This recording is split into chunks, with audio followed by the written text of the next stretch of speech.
Hello and what's up mga kalae, mga kalapatids, and welcome back dito sa Alae Nation Vlogs mga kalapatids. Yan ang ating mga alagang kalapate, pinakalawalan ulit natin sila. Hinayan natin sila dito sa labas maghapon mga kalapatids. Kompleto naman sila. Ano natin yung Black Tiger Grizzle natin, bago gusto nyong i-bili-bilihin na yan.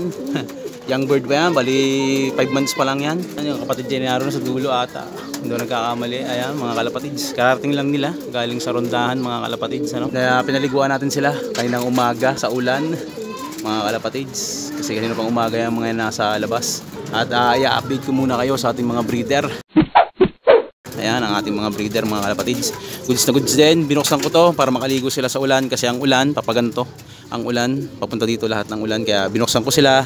Binuksan ko din to para makaligo sila sa ulan kahit nakakulong. Pati mga hen natin mga kalapatids, ano, inilagay natin, pinaliguan din natin. So nalinis ko na rin yung kanilang mga poop tray mga kalapatids, tsaka yung mga perch nila. Yan yung mga poop tray nila, nilinis ko na rin. At eto nga yung ating pinaglinisan mga kalapatid. Punong-puno yan, so ilalagay natin sa plastic para itapon natin sa basurahan mga kalapatid. At yan mga kalapatids, bali pa 7 days na pagpapainom natin ng Betracin mga kalapatids. Ayan, no? So gutom na nga mga yan, no? Kaya wala nang pakialam yan kung mahuhuli sila o hindi, ano? So yun.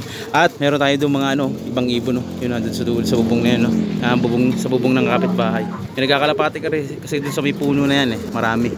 Ano, mga young bird dyan, mga inakay, mga siguro mga babago pa lang, mga natututong lumipad dyan. Kasi kita ko kaninang umaga nung ako'y nagpapaligo sa ulan ng kalapate natin, sinusubuan niya na magulang nila. So mga young bird pa yan, bali 4 yan, dadalawa na lang nasa bubong mga kalapatids. So maya maya nga ipapapasukin na natin ng mga yan. May dagit pala tayo, ayan o, yung puting checkered o, walang Diyo, ayan o, may dagit tayo o, dagit natin yan o.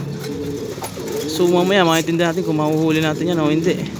So pag nahuli natin, pakakawalan natin yan, sasama natin sa vlog para kita nyo yung pinakawalan natin. So papapasukin na nga natin to para mahuli natin yung isang iyon, para makita natin kung kaninong ibon yun. So pakakawalan din natin kung mahuhuli natin mga kalapatids, ano. So tara, pababayin na natin yung mga yan para mapakain na natin, at siguradong gutom na yan. 4:55 na ng hapon mga kalapatids, para saktong alas 5 ay nakakain na sila mga kalapatids. Let's go! Well mga kalapatids, pumasok na ang ating mga alagang ibon. Nasa taas pa ata yung ating dagit. So papakainin natin. Ang pakakain nga pala natin sa kanila mga kalapatids ay El Campeon Breeder Mix at Flyer Mix na hinaluan ng Dynamo 3000 mga kalapatids. Ayan, no? Ito nyo, meron pa. Ito para dun sa mga nakakulong na breeder natin. At ito sa Flyers natin mga kalapatids. So let's go, pakakainin natin sila para mabusog. Ito na, kain. Bibilis, ano? Nasa likod ko pa. Pasok. Pumasok na. Pasok.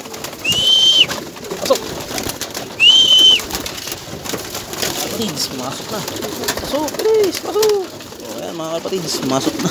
Nagkaribok na sila mga kalapatids. Kita nyo naman, karibok. Wala yung ating dagit. Nasaan yung dagit natin? Wala. Walis na. Saan na? Wala na. Nawala. Wala yung dagit natin. Nawala mga kalapatids. Eto, yung ating mga ibon mga kalapatids. Yan, wala yung dagit, sayang. Maganda pa naman. Checkered na white flight. May puti-puti. Titingnan natin kung ano pa naman yun. So eto yan mga kalapatids. So mamaya nga ilalagyan natin sila ulit. Tatakalan ulit natin sila ng pang 8, pang 7 hanggang pang 10 takal nila mga kalapatids. Bibigyan ulit natin sila kasi 6 lang yan, para lang yan mga makapasok mga kalapatids. So tatagan ulit natin yan para mabusog sila. So babalik ko sila sa inyo lahat. Pakakainin ko muna lahat ng ibon natin. Babalik ko sila sa inyo kapag paiinumin na natin ng Betracin. Let's go. Ika 7 days na ditong last at huli na. Ayan, ipapainom natin kasi galing na naman sila. So mamaya babalik ko sila sa inyo. Let's go. So ayan mga kalapatids, bibigyan na natin sila ng Betracin. Tapos na natin silang pakainin, nabubulol pa. So ito nga bibigyan natin, Betracin Classic mga kalapatids. Ayan, so ayan, bibigyan na natin. Inom. Medyo tinapangan ko ng gusto yan para last na naman nila Matatagalan na ulit sila bago makainom ulit ng ganitong klase ng gamot. So ayan, mag-aano na lang tayo, mag-aamoxtin sa pinaka-maintenance nila, antibacterial. Ayan, so yun ang bibigyan na natin. So at least 3 times a week siguro. Ito nyo naman, garbing nyo. Subo magaling.